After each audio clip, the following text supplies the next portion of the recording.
Students, आज अपने जो 10th क्लास का अध्याय नंबर 6 चल रहा था उसी के आगे पढ़ते हैं अपन। अध्याय नंबर 6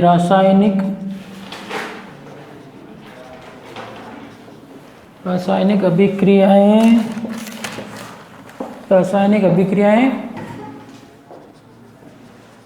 एवं उत्प्रेरक। रासायनिक अभिक्रिया एवं उत्प्रेरक ये पढ़ रहे थे अपन। तो इसके अंदर अपन ने पहले भौतिक एवं रासायनिक परिवर्तन पढ़ा, फिर उसके बाद में रासायनिक अभिक्रिया पढ़ना शुरू किया था। रासायनिक अभिक्रिया सबसे पहले तो अपन ने भौतिक और रासायनिक परिवर्तन ये तो अपन ने पढ़ लिया, बेसिक चीज़ें। 1-2 नंबर का क्वेश्चन बन जाता है कभी भी, ठीक है ना, या फिर 1 नंबर का क्वेश्चन पूछ लेते हैं इसमें एग्जाम्पल देखे कि ये कौन सा परिवर्तन है, भौतिक या रासायनिक परिवर्तन है, इसके गुण पूछ सकते हैं, कुछ भी। फिर उसके बाद में अपन ने रासायनिक समीकरण पढ़ना शुरू किया था। क्या पढ़ना था? रासायनिक समीकरण। अब रासायनिक समीकरण के अंदर अपन ने इसको लिखने के विभिन्न चरण पढ़ रहे थे अपन, है ना, जिसके अंदर अपन ने कितने चरण पढ़ लिए? लगभग अपन ने 4 चरण पढ़ लिए हैं। पहले अपन ने इसकी अभिक्रिया परिभाषा देखी, फिर उसके बाद में अपन ने देखा कि रासायनिक अभिक्रिया लिखने के 2 भाग हो सकते हैं। एक तो होता है आपके अभिकारक, क्या होता है, एक होता है आपके अभिकारक, दूसरा होता है आपके उत्पाद। इन्हीं के नाम अभिकारक को अपन क्या कह सकते हैं? क्रियाकारक भी कह सकते हैं, ठीक है ना। और उत्पाद को अपन क्या कहते हैं? क्रियाफल भी कहते हैं।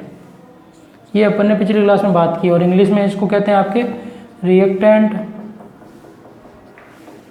और इनको कहते हैं अपन प्रोडक्ट, ठीक है। पिछली क्लास तक अपन ने ये बातें कर ली थी।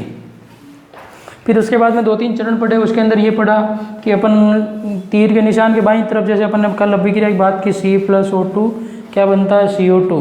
तो ये तो पूरा क्या हो गया आपके, इनको अपन एक से अधिक अभिकारक होते हैं तो इनको अपन क्या कहते हैं? उनके बीच में प्लस का चिन्ह लगाकर उनको अभिकारक, अभिक्रिया के बाईं तरफ लिखे जाते हैं, वो तो अभिकारक हो गए। और तीर के निशान के जो दाईं तरफ लिखे जाते हैं उन्हें अपन क्या कहते हैं? उत्पाद कहते हैं। ये अपन ने पढ़ा। फिर उसके बाद में एक नियम पढ़ा अपन ने, कौन सा? द्रव्यमान संरक्षण का नियम। द्रव्यमान संरक्षण का नियम क्या कहता है? इस नियम के अनुसार अपन ने पढ़ा कि जितना द्रव्यमान अभिकारकों का होता है उतना ही उत्पाद का बनेगा, है ना। जैसे अपन ने देखा कल इसका निकाल के कि इसका 44 ग्राम अगर परमाणु बाहर है तो इसी का भी क्या होगा? 44 ग्राम। अगर अभिक्रिया क्या हो? संतुलित हो। आज अपन इस अभिक्रिया को रासायनिक समीकरण के भाग देख लिए, लिखते हैं कैसे। आज अपन इसको संतुलित करना सीखेंगे। हमारी बात समझ, अभिक्रिया को संतुलित करना कैसे करते हैं उसके बारे में पढ़ेंगे। तो 4 चरण पढ़ लिए अपन ने, आज अपन 5वां चरण पढ़ते हैं, ठीक है ना। 5वें चरण के अंदर देखो, मैं पहले आपको एक अभिक्रिया बताता हूँ, उसको आप संतुलित कैसे करोगे, फिर उसके बाद में अपन संतुलित करना बताता हूँ, फिर आपको चरण लिखवा दूंगा धीरे धीरे सारी चीज़ें, है ना। देखो मिटा दो, ये चीज़ें तो अपन ने कल पढ़ी, 2 मिनट में रिवाइज किया है इसको वापस, क्या क्या पढ़ चुके हैं अपन, ठीक है। आज अपन इसके आगे पढ़ते हैं। अब 4 पढ़ लिए थे, नंबर 5 पढ़ते हैं। एक एग्जाम्पल लेते हैं अपन अभिक्रिया, ठीक है, उसी के आगे अपन पढ़ेंगे। एग्जाम्पल के अंदर देखो, सबसे पहले अपन लेते हैं एक अभिक्रिया के अंदर नंबर 5, ठीक है। अभिक्रिया के अंदर रासायनिक, पहले 5 नंबर नियम लिखते हैं फिर अभिक्रिया लिखते हैं। रासायनिक समीकरण को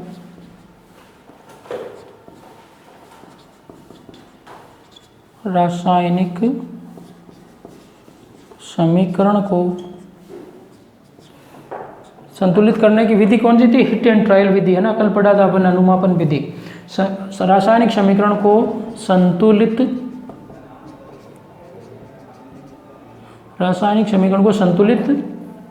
करने के लिए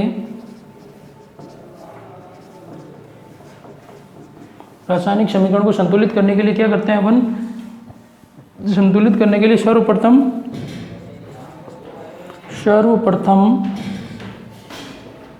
अणुओं को, रासायनिक समीकरण को संतुलित करने के लिए सर्वप्रथम अपन क्या करते हैं? अणुओं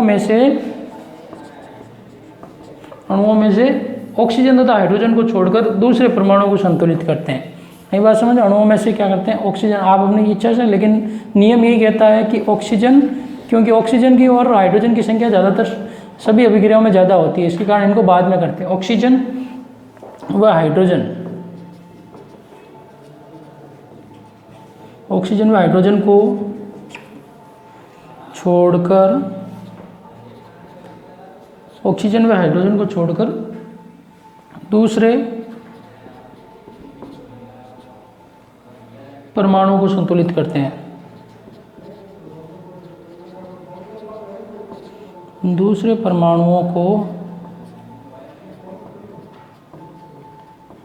संतुलित करते हैं। जैसे एग्जाम्पल देखो, एक अभिक्रिया लिखते हैं अपन, ठीक है ना। अब ये आपको 2-3 अभिक्रियाओं से समझा दूंगा। पहले अपन एक अभिक्रिया लेते हैं और उसको संतुलित कैसे करते हैं उसके बारे में देखते हैं। देखो, ठीक है ना। जैसे मैंने अभी एक अभिक्रिया ली, C3H8 + O2 और इससे बनेगा आपके CO2 + H2O। आई बात समझ में? CO2 और H2 ये कोई अभिक्रिया है। ये किसका सूत्र है आपके? ये प्रोपेन का है। ये अपन आपके चैप्टर नंबर 8 आया कार्बन या उसके यौगिक में पढ़ेंगे अपन, एल्केन एल्कीन एल्काइन पूरे, जिसके अंदर आपको पता चल जाएगा कि प्रोपेन क्या होता है, ब्यूटेन क्या होता है ना, प्रोपेन क्या होता है। ये सूत्र अभी आप समझ लो, प्रोपेन होता है। प्रोपेन का सूत्र है, ये आपके ऑक्सीजन है ही, ठीक है। और ये आपके कार्बन डाइऑक्साइड है, कार्बन डाइऑक्साइड, और वापस ये आ गया आपके जल। अब इसको ये अभी क्या है, संतुलित नहीं है। अब संतुलित कैसे नहीं है?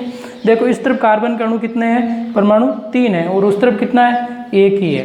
तो दोनों तरफ कार्बन के बराबर होंगे तब ये संतुलित होगी। हाइड्रोजन के यहाँ पर कितने, 8 है, उस तरफ 2 ही है। यहाँ पे ऑक्सीजन के 2 है, यहाँ उस तरफ 3 है, तो एक भी अणु इसके अंदर क्या है, संतुलित नहीं है। तो अपन इसको संतुलित करने के लिए भी अपन ने नियम लिखा कि ऑक्सीजन और हाइड्रोजन को छोड़ दो, पहले उनको बाकी को संतुलित करो। जैसे बाकी क्या आपके कार्बन है। देखो, एक सिंपल सा तरीका तो ये होता है कि अपन एक छोटी सी सारणी बनाए, अगर पहली बार आपको समझने के लिए, फिर आपको बनाने की जरूरत नहीं पड़ेगी, ठीक है ना। इस तरफ अपन लिख देते हैं तत्व, लिख देते हैं, इस तरफ अभिकारक लिख देते हैं। रफली बनाने समझाने के लिए लिखा हूँ, कॉपी में लिखने की जरूरत नहीं है आपको, ठीक है ना। उत्पाद, ये एक छोटी सी ऐसे बनाते हैं अपन। अब इसके अंदर तत्व क्या है, एक तो है कार्बन, कार्बन लिख लिया, एक क्या है हाइड्रोजन, और एक क्या है आपके ऑक्सीजन। ये 3 ही है इसके अंदर, ठीक है ना। तीनों को अपन अब इनको अभिकारकों के अंदर, उत्पादों के अंदर सभी इसकी संख्या लिख लो। जैसे कार्बन की कितनी है यहाँ पर अभिकारक के अंदर, 3 है। हाइड्रोजन के कितने हैं, 8 है। और ऑक्सीजन के कितने हैं, 2 है। उस तरफ कितने हैं कार्बन के, 1 है। ऑक्सीजन के कितने हैं, 3 है। 2 और 1 हो गया 3। और हाइड्रोजन के कितने, सॉरी हाइड्रोजन के कितने हो गए, 2 हो गए। और ऑक्सीजन के कितने हो गए, 3 हो गए। तो ये है अपन को एक भी तत्व संतुलित नहीं है, पहले अपन कार्बन को संतुलित करना करें। तो कार्बन को देखो संतुलित करने का तरीका क्या होता है, जो लिखा हुआ है अभिक्रिया में उसको अपन मिटा नहीं सकते। आगे बात समझे, जो है वो तो है, लेकिन और उसके यहाँ पे नीचे नहीं लिख सकते, यहाँ पे नहीं लिख सकते, सामने लिख सकते हैं अपन। आई बात समझ में? तो इसके सामने लिख सकते हैं।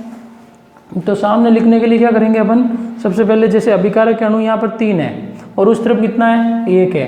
तो अपन इस तरफ 3 लिखें तो ये दोनों बराबर हो जाएंगे, इस तरफ भी 3 हो जाएगा, इस तरफ भी 3 हो जाएगा। तो यहाँ पर अपन क्या लिखें, 3 लिख सकते हैं। देखो 3 लिखे तो उत्पाद के अंदर कितनी हो गई, अब कार्बन की संख्या 3 हो गई ना। अब देखो, अब ये 3 लिखा अपन ने कार्बन के सामने बराबर में, ऊपर कुछ सीधा ना, ये 3 लिख दिया अपन ने।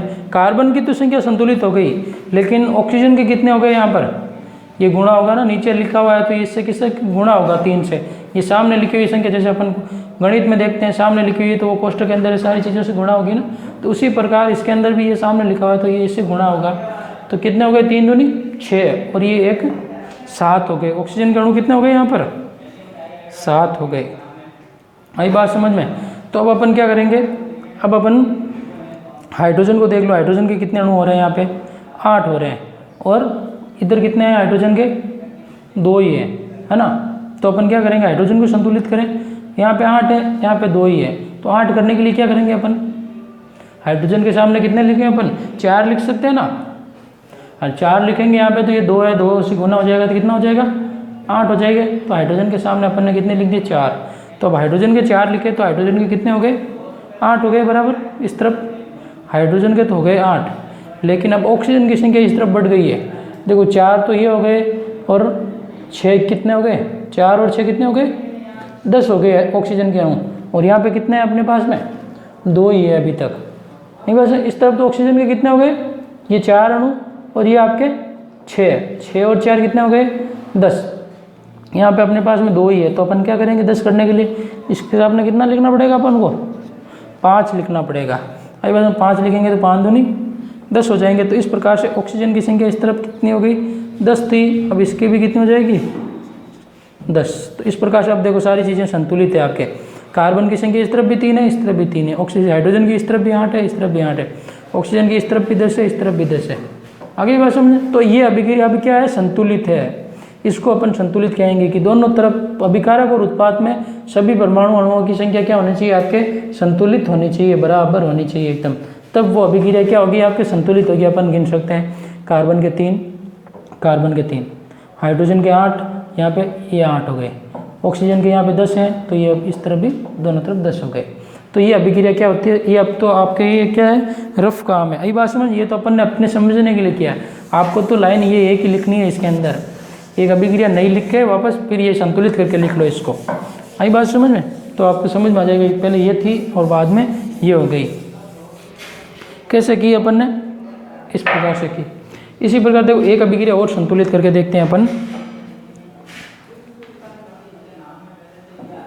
एक अभिक्रिया को मैं और संतुलित करके बताता हूँ आपको, फिर आपको पूरी क्लियर हो जाएगी, कोई दिक्कत नहीं होगी।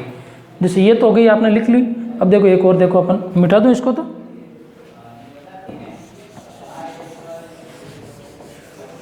चलो इसको लिखे रहने दो और देखते हैं अपन। ये खोल नाम मिटा दें अच्छे से आ जाए। जैसे एक अभिक्रिया लिख रहा हूँ मैं आपके Fe+H2O, क्या बन रहा है, Fe2O3+H2, ये अभिक्रिया है। आई बात समझ में। अब इसके अंदर अभिक्रिया को अपन को संतुलित करना, इस अभिक्रिया को अभी संतुलित नहीं है क्योंकि Fe का अणु इस तरफ 1 है, इस तरफ 1 भी नहीं है, इस तरफ 2 है। हाइड्रोजन के यहाँ पे 2 है, इस तरफ 2 है, लेकिन ऑक्सीजन का यहाँ पे 1 है, इस तरफ 3 है, तो ये संतुलित नहीं है। तो संतुलित करने का अपन रफ डायग्राम बना के देखें, वही सारणी। इस तरफ मैं लिख दे रहा हूँ तत्व आपके, फिर मैं लिख दे रहा हूँ आपके अभिकारक। ये अपन समझने के लिए कर रहे हैं, ये नहीं करोगे तो भी आप 1-2 बार करो, बाद में आपको अपने आप कर लोगे, कोई दिक्कत नहीं है। अब इसके अंदर वही प्रोसेस जो पहले अपन ने किया था वैसे ही लिखे हैं। तो Fe के अणु कितने हैं यहाँ पे, पहले अणु कौन कौन से हैं, Fe है, एक हाइड्रोजन है और एक ऑक्सीजन है, 3 ही है अपने पास में इसके अंदर ही। और सबसे पहले Fe के इस तरफ कितना है, 1, उस तरफ कितने हैं, 2। हाइड्रोजन का कितना है यहाँ पे, 2, और उस तरफ कितने हैं, 2 है। ऑक्सीजन की कितना है यहाँ पर, 1 है, उस तरफ कितना है, 3 है। आगे बात समझ में, ये तो चीज़ समझ में आ चुकी है आपके, कोई दिक्कत नहीं है यहाँ पे। अब इसको संतुलित करने के लिए क्या करेंगे, सबसे पहले अपन क्या है, कार्बन और हाइड्रोजन और ऑक्सीजन को छोड़ दो, दूसरे तत्व उसको संतुलित करो। तो कैसे करेंगे, करो देखो एक बार कोशिश। देखो इस तरफ Fe का 1 है, इस तरफ 2 है, तो अपन क्या करें, इसके आगे कितने लिखें कि ये दोनों बराबर हो जाए, 2 लिखेंगे तो हो जाएगा। उस तरफ 2 है, इस तरफ 1 भी नहीं है, 1 है, तो अपन क्या करेंगे, इसके आगे 2 लिख देते हैं। तो उस तरफ भी 2 हो गए, इस तरफ भी 2 हो गए। Fe के अणु क्या हो गए आपके, 2 हो गए। अब देखते हैं अपन, हाइड्रोजन तो संतुलित है, यहाँ पे 2 है, उस तरफ भी 2 है। देखो ऑक्सीजन के इस तरफ 3 है, इस तरफ 1 है ना। तो अपन क्या करें, इसको बराबर करने के लिए यहाँ पे कितने लिख सकते हैं, 3 लिखें, मान लो कितने लिखें, 3।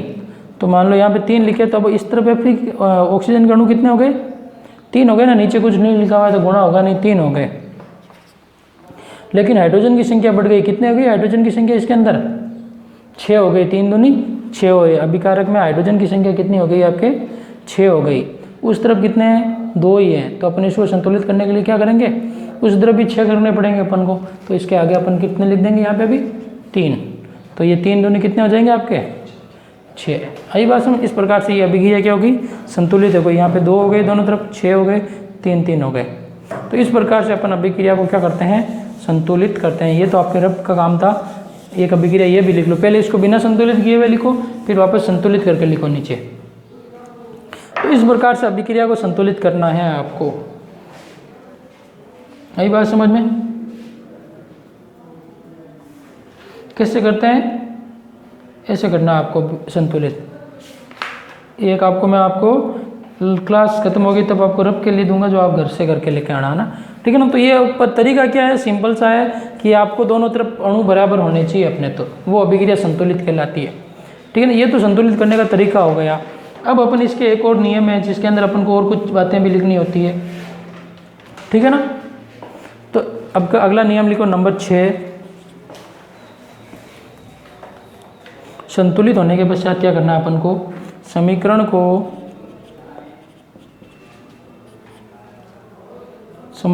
संतुलित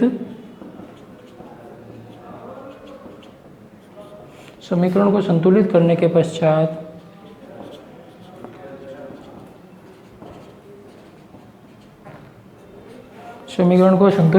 पश्चात अभिकारकों व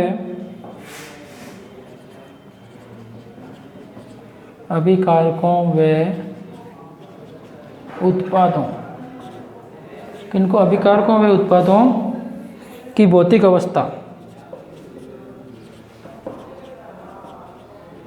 अभिकारकों व उत्पादों की भौतिक अवस्था को बताने के लिए, भौतिक अवस्था को बताने के लिए क्या करेंगे, भौतिक अवस्था को बताने हेतु उनके साथ क्या करते हैं,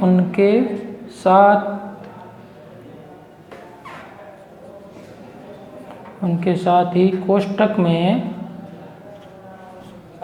में क्या लिखते हैं, कोष्टक में अपन उनके नाम अंक लिखेंगे। जैसे कैसे, कोष्टक में ठोस के लिए अपन क्या लिखेंगे, ठोस को इंग्लिश में क्या कहते हैं, सॉलिड, है ना। ठोस को इंग्लिश में क्या कहते हैं, सॉलिड कहते हैं। तो सॉलिड का क्या लिखेंगे, सबसे पहला शब्द, जैसे प्रतीक के अंदर लिखते हैं ना पहला शब्द, तो ठोस के लिए अपन क्या लिखेंगे, एस लिखेंगे।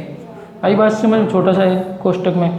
उसी प्रकार अपन द्रव के लिए लिखेंगे, क्या लिखेंगे, द्रव को इंग्लिश में क्या कहते हैं, लिक्विड कहते हैं। तो लिक्विड का क्या लिखेंगे अपन, एल, द्रव के लिए अपन लिखेंगे एल, स्मॉल एल। उसी प्रकार गैस है, तथा गैस के लिए अपन क्या लिखेंगे, गैस के लिए, गैस को अपन गैस ही कहते हैं इंग्लिश में, तो उसका क्या जाएगा आपके, जी लिखेंगे, स्मॉल जी लिख देते हैं, लिखते हैं। जैसे अभिक्रिया के अंदर एग्जाम्पल के अंदर देख लो, आपके C+O2 क्या बन रहा है, आपके CO2 बन रहा है। अब इसके अंदर कार्बन क्या होता है, आपके ठोस अवस्था में होता है, जैसे कोयला क्या है, ठोस अवस्था में होता है, तो उसके लिए अपन इसके नीचे क्या लिख देंगे, छोटा सा s लिख देंगे। ऑक्सीजन क्या है, गैस अवस्था में है, तो इसके लिए अपन क्या लिख देंगे, G। कार्बन डाइऑक्साइड क्या है, आपके गैस अवस्था में होती है, तो इसके लिए अपन क्या लिख देंगे, G। इस प्रकार से उनकी भौतिक अवस्था का पता चल जाता है। आई बात समझ में, सिंपल है, इसमें तो कोई दिक्कत नहीं। तो ये तो हो गए आपके 6 नियम। अगला देखा अपन नंबर 7।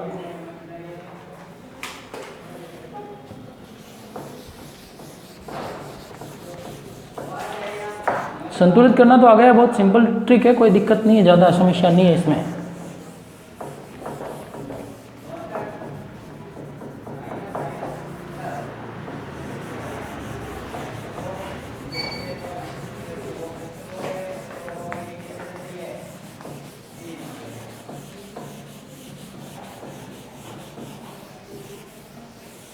और देखो अगली, जिसके अंदर नंबर 7 लिखो। अब आप 6 हो गए जिसके अंदर भौतिक अवस्था दर्शाते हैं, और अगला है अभिकारक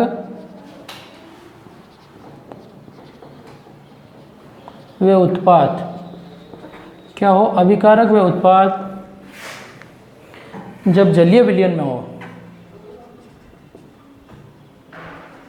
जलीय विलयन मतलब वो पानी के अंदर घुले हुए हो। जलीय विलयन के रूप में होते हैं, तो जलीय विलयन के रूप में होते हैं, तो उसे अपन कोष्टक में क्या लिखते हैं, AQ का मतलब होता है एक्वेटिक। जलीय विलयन को अपन कहते हैं एक्वेटिक सॉल्यूशन, तो अपन क्या लिखते हैं, AQ लिखते हैं। आगे बात समझे। स्मॉल ए और स्मॉल क्यों लिखते हैं? क्योंकि जलीय विलयन को इंग्लिश में क्या कहते हैं अपन? Aquatic solution. तो उसके कारण अपन क्या लिखते हैं? एक्वेटिक। जैसे एग्जाम्पल लिख लो, जैसे कैल्शियम ऑक्साइड, ये क्या है? बिना बुझा हुआ चूना। पता है ना, इसका नाम बताया था मैंने आपको पिछली क्लास में, बिना बुझा हुआ चूना। और इसके अभिक्रिया अपन जल से करवाते हैं तो क्या बनता है? उसके अंदर पानी डाल देंगे तो क्या हो जाएगा? वो आपके बुझा हुआ चूना बन जाएगा। तो कैल्शियम हाइड्रोक्साइड बन जाएगा। अब इसके अंदर ये पहले क्या होता है? कैल्शियम ऑक्साइड आपके चूना कैसा होता है? ठोस अवस्था में होता है, तो S लिख देंगे अपन। जल क्या होता है? लिक्विड अवस्था में होता है जलीय विलयन, तो अपन इसके लिए क्या लिख देंगे? द्रव अवस्था में होता है, तो L लिख देंगे। और ये आपके क्या हो जाएगा? जलीय विलयन बन जाएगा इसका। तो इसके लिए अपन क्या लिखेंगे? कैल्शियम हाइड्रोक्साइड के लिए एक्वेटिक, AQ। ये हो गया तरीका। अब इसके अलावा क्या होता है? नंबर 8 देखो, 8 नंबर नियम क्या कहता है आपके? कि अभिक्रिया उत्क्रमणीय। अभिक्रियाएं 2 प्रकार की होती है। देखो पहले एक तो नाम तो पता ही होगा आपको, उत्क्रमणीय, और एक होती है अनुत्क्रमणीय। रिवर्सिबल एंड इनरिवर्सिबल बाद में लिखना, पहले समझ लो इनकी परिभाषाएं, ठीक है ना? उत्क्रमणीय और अनुत्क्रमणीय।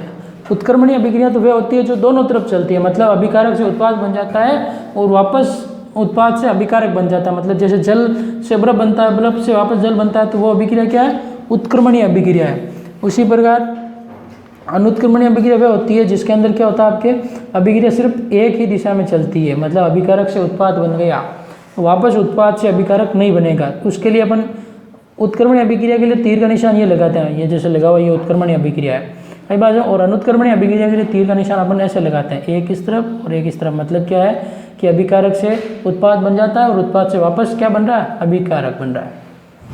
आगे बात समझो, दोनों के नाम और पढ़ेंगे अपन आगे इसी चैप्टर में। उत्क्रमणीय, अनुत्क्रमणीय, मंद, सारी परिभाषा डिटेल से। अभी शब्द आया हुआ तो आपको बता दिया। लिखो इसके अंदर अभिक्रिया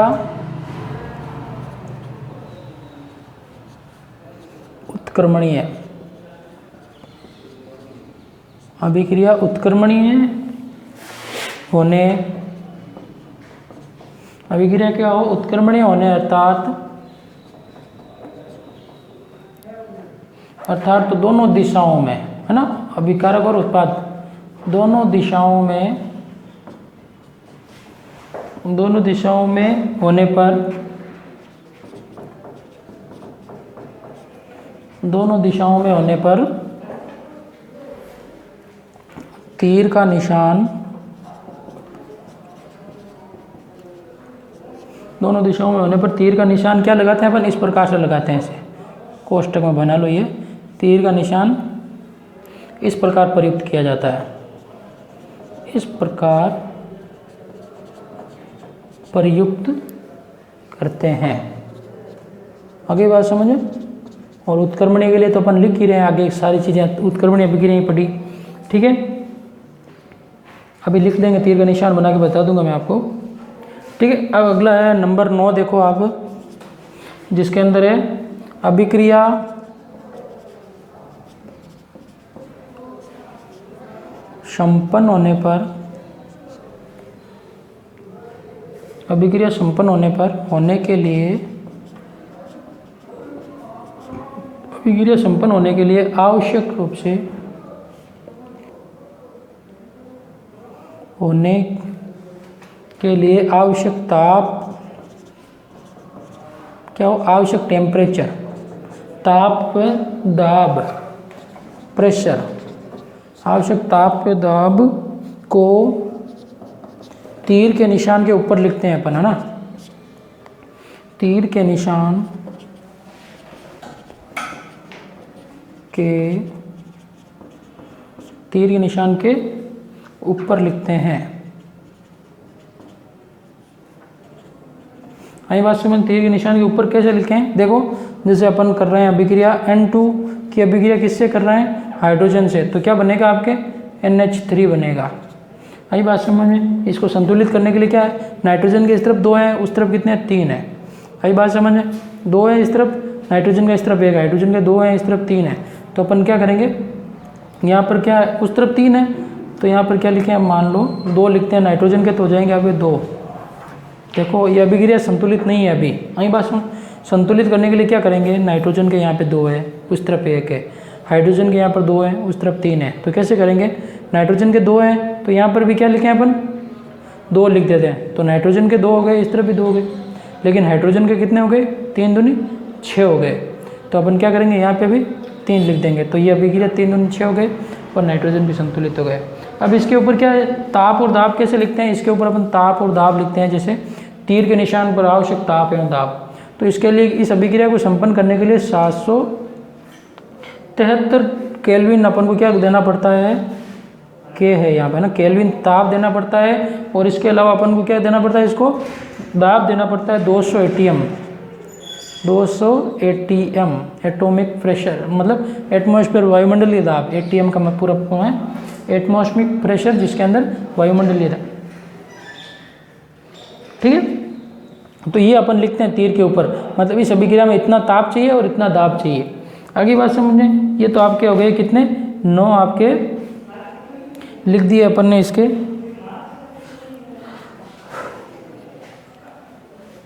ये चरण। इसके अलावा एक और लिखते हैं अपन नंबर 10, देखो बेटा तो ये चीज़ें तो 10 नंबर देखो,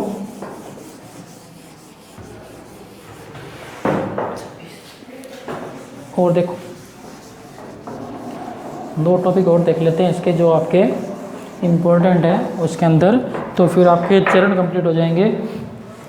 जिसके अंदर नंबर 10 देखो, अब 9 लिख लिया अपन ने, 10 नंबर देखो ऊष्माक्षेपी और ऊष्माशोषी, तो मैंने आपको पिछले चैप्टर में बताया, इनकी परिभाषा भी लिखवाई हुई है ना, पिछले चैप्टर में देख लेना आप। ऊष्माक्षेपी जिसके अंदर क्या होता है, ऊष्मा का उत्सर्जन होता है, ऊष्माशोषी जिसमें क्या होता है, ऊष्मा का अवशोषण होता है।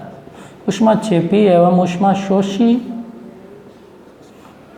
ऊष्माक्षेपी तथा ऊष्माशोषी अभिक्रिया के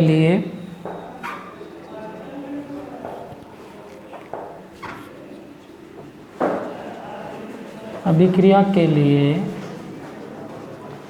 उत्पाद, ऊष्माक्षेपी एवं ऊष्माशोषी अभिक्रिया के लिए उत्पाद के साथ क्या लिखते हैं अपन, उत्पाद के साथ क्रमशः ऊष्माशोषी होगी, तो क्रमशः क्या है, ऊष्माक्षेपी के लिए तो अपन धन का चिन्ह मतलब प्लस का चिन्ह लगाएंगे, धन चिन्ह कोष्ठक में प्लस, तथा ऊष्माक्षेपी के लिए ऋण चिन्ह है ना, ऋण चिन्ह मतलब नेगेटिव है ना, लगाकर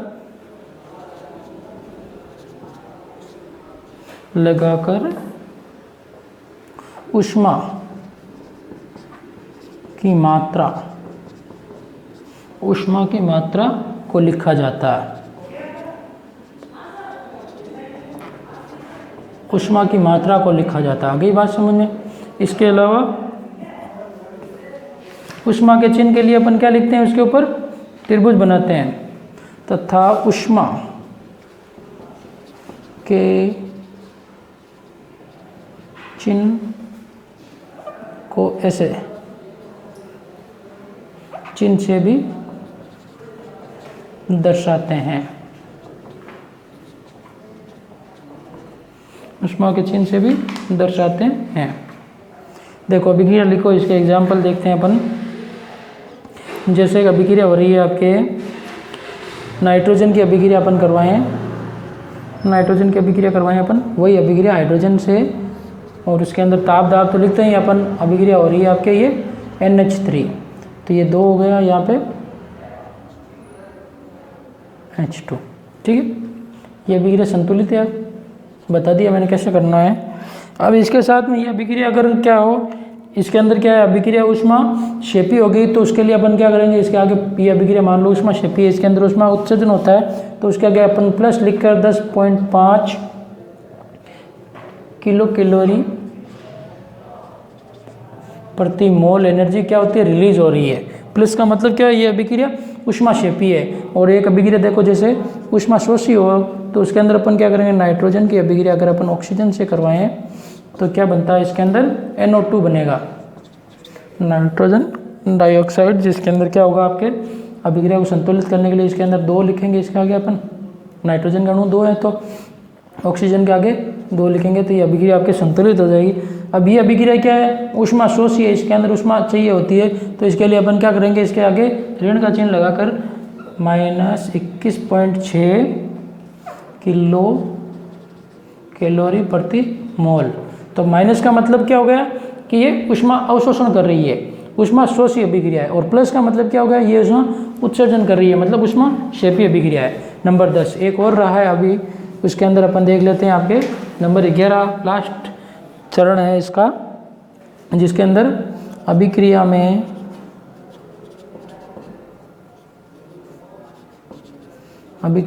प्रयुक्त उत्प्रेरक, अभिक्रिया में क्या है, प्रयुक्त जो उत्प्रेरक होता है आपके, प्रयुक्त उत्प्रेरक को तीर के निशान, उत्प्रेरक को तीर के निशान के ऊपर, अभिक्रिया में प्रयुक्त उत्प्रेरक को तीर के निशान के ऊपर लिखा जाता है। अब उत्प्रेरक क्या होता है, ये अपन इसी चैप्टर में, आपके चैप्टर का नाम लिखा हुआ देखो, रासायनिक अभिक्रिया एवं उत्प्रेरक। तो उत्प्रेरक के बारे में पूरी डिटेल से बात करेंगे इस चैप्टर में अपन। आई बात समझ में? एक जैसे नॉर्मल सी परिभाषा है कि उत्प्रेरक क्या करते हैं, रासायनिक अभिक्रिया में भाग नहीं लेकर भी अभिक्रिया के वेग और उसकी गति को परिवर्तित कर देते हैं, उनको अपन क्या कहते हैं, उत्प्रेरक, कैटालाइस्ट कहते हैं इंग्लिश में। इसके बारे में पूरी डिटेल से बात करें इनके विभिन्न भागों को। तो पहले जैसे अभी उत्प्रेरक कैसे लिखते हैं, जैसे देखो CH2 डबल बॉन्ड CH2, मतलब ये क्या है, एल्कीन है, ठीक है, इसका नाम है आपके एथीन। इसकी अभिक्रिया एथीन की अभिक्रिया किससे करवाएं अपन, हाइड्रोजन के साथ में करवाएं सर, प्लस H2 के साथ में करवाएं, तो क्या बनेगा आपके CH3 मतलब क्या बन जाएगा, ये एथेन बन जाएगा। आई बात समझे? तो इसके लिए कौन सा उत्प्रेरक जरूरी होता है, वो होता है आपके निकल। तो उत्प्रेरक को अपन इस तीर के निशान, निकल क्या है यहाँ पर एक उत्प्रेरक है। आई बात समझ में? निकल किसके रूप में कार्य कर रहा है, आपके उत्प्रेरक के रूप में कार्य करता है, जिसको अपन तीर के ऊपर लिखते हैं। आगे बात समझ में? ये आपके एथीन गैस अवस्था में है, हाइड्रोजन भी गैस अवस्था में है, और एथेन भी गैस अवस्था में। इस प्रकार से ये आपके क्या बन गया, ये आपके पूरे चरण हो गए रासायनिक अभिक्रिया को लिखने के। इसके अलावा जो इसकी कुछ विशेषताएं हैं उनके बारे में अपन अगली क्लास में चर्चा करेंगे। तो अपन ने रासायनिक अभिक्रिया के विभिन्न पूरी पहले परिभाषा देखी, फिर उसके अभिकारक और उत्पाद क्या होते हैं उनकी परिभाषा देखी, फिर इसके अंदर अपन ने नियम देखे। एक नियम देखा इसके अंदर इंपॉर्टेंट द्रव्यमान संरक्षण का नियम। दूसरा अपन ने नियम देखा आपके अनुमापन विधि, जिसके द्वारा इनको क्या किया जाता है, संतुलित किया जाता, जिसको अपन कहते हैं हिट एंड ट्रायल मेथड। आई बात समझ में? क्वेश्चन पूछ लेते हैं अभिक्रिया को संतुलित करने की विधि कौन सी है, तो हिट एंड ट्रायल अनुमापन विधि हिंदी में कहें तो इसको, ये अपन ने पढ़ा। संतुलित करने का तरीका अपन ने देखा, और उसके अंदर आपको अगर उत्प्रेरक आता है तो कैसे लिखते हैं, ऊष्मा क्षेपी या ऊष्मा शोषी होती है तो कैसे लिखते हैं, उत्क्रमणीय अनुत्क्रमणीय अभिक्रिया है तो उसको कैसे दर्शाते हैं, ये सारी चीज़ें अपन ने कंप्लीट की। ठीक है, तो रासायनिक अभिक्रियाओं को लिखने का तरीका, संतुलित करने का तरीका पूरा कंप्लीट रूप से पढ़ लिया अपन ने, एक एक पॉइंट को पूरी डिटेल से पढ़ लिया।